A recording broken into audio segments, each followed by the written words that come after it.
সম্মানিত দর্শক শ্রোতা, আপনারা দেখতে পাচ্ছেন একজন বিজ্ঞ আইনজীবী খান রুকনুজ্জামান, যিনি ধর্ষণ আসিয়া হত্যা মামলার সাথে লড়ছেন। আসলে শেষ পর্যায়ে বিজ্ঞ আইনজীবীর কাছ থেকে অনেক ইন্টারভিউ আমরা নিয়েছি, আপডেট দিয়েছি টেলিবাংলাতে, আপনারা দেখেছেন।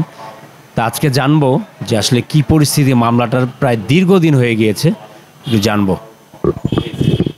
দেখুন, এই মামলাটা একটা চাঞ্চল্যকর মামলা।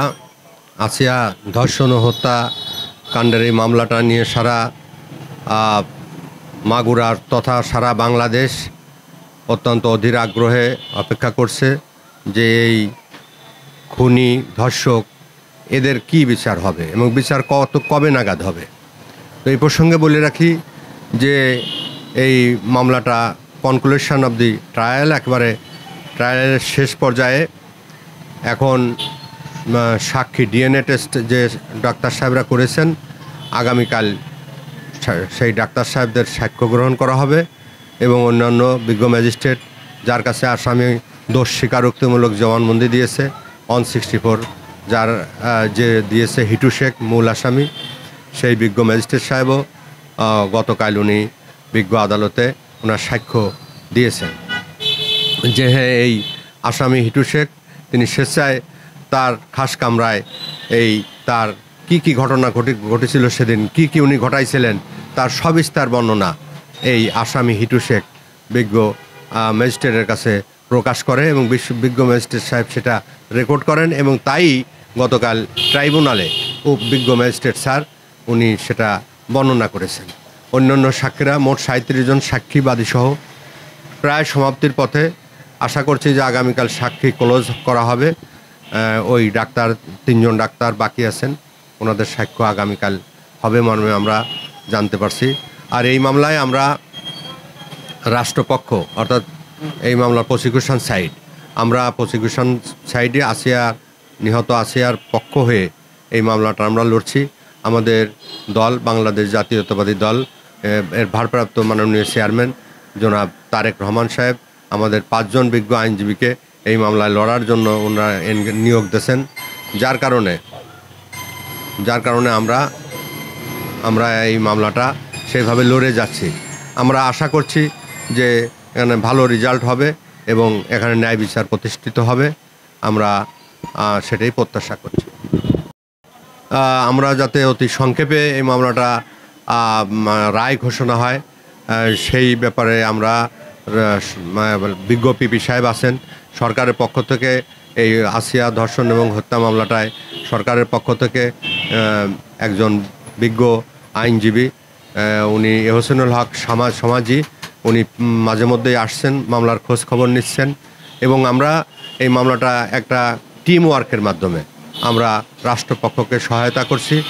আশা করছি যে এই মামলাটার রায় 1 সপ্তাহের মধ্যে এই মামলাটার রায় হয়ে যাবে, রায় চূড়ান্ত পর্যায়ে চলে আসছে এবং এই মামলায় এ পর্যন্ত যে সাক্ষ্য প্রদান করেছে তা মামলার প্রসিকিউশনকে সাপোর্ট করেই সাক্ষ্য প্রমাণ হয়েছে মর্মে আমরা ছিলাম, ট্রায়ালের সময় ছিলাম, সাক্ষীর সময় ছিলাম। আসামি পক্ষের বিজ্ঞ আইনজীবী জেরা করেছেন কিন্তু কোনো মামলার কোনো ফাটল ধরাতে পারছেন বলে আমি একজন আইনজীবী হিসেবে মনে করি না। কোনো ফাঁকফোকর রয়েছে বা এতে কি প্রতীয়মান হয় যে 27 জন সাক্ষী প্রদানের পর কি প্রমাণিত হয়? না, এটা অবজারভেশন এবং জাজমেন্ট বিজ্ঞ আদালত দেবেন। তবে আমরা যেটা দেখছি এবং যেটা বুঝছি সেখানে আমাদের কাছে আদালতের কাছে যেটা আসছে, এখানে আসামি হিমসেলফ হু কনফেসড হিজ গিল্টনেস, তার দোষ স্বীকার, সে কীভাবে এই আসিয়াকে, এই মাসুম শিশু বাচ্চাটিকে কি নৃশংসভাবে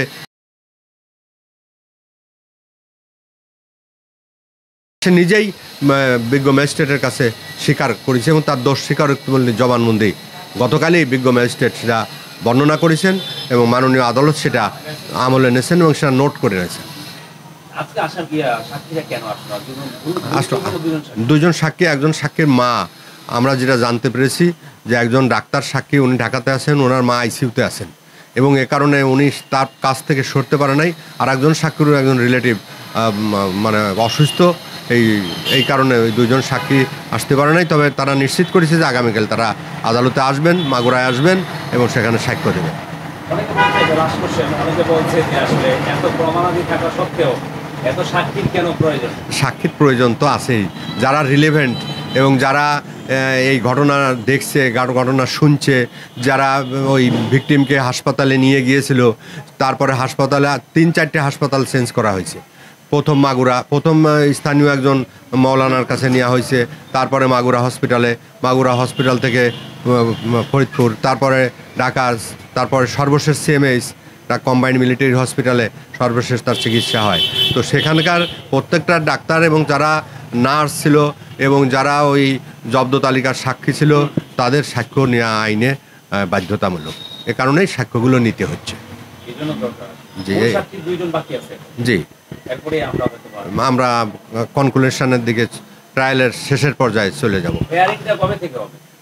হিয়ারিংটা আগামীকাল সাক্ষী যেটা, এটাও তো একটা হিয়ারিং।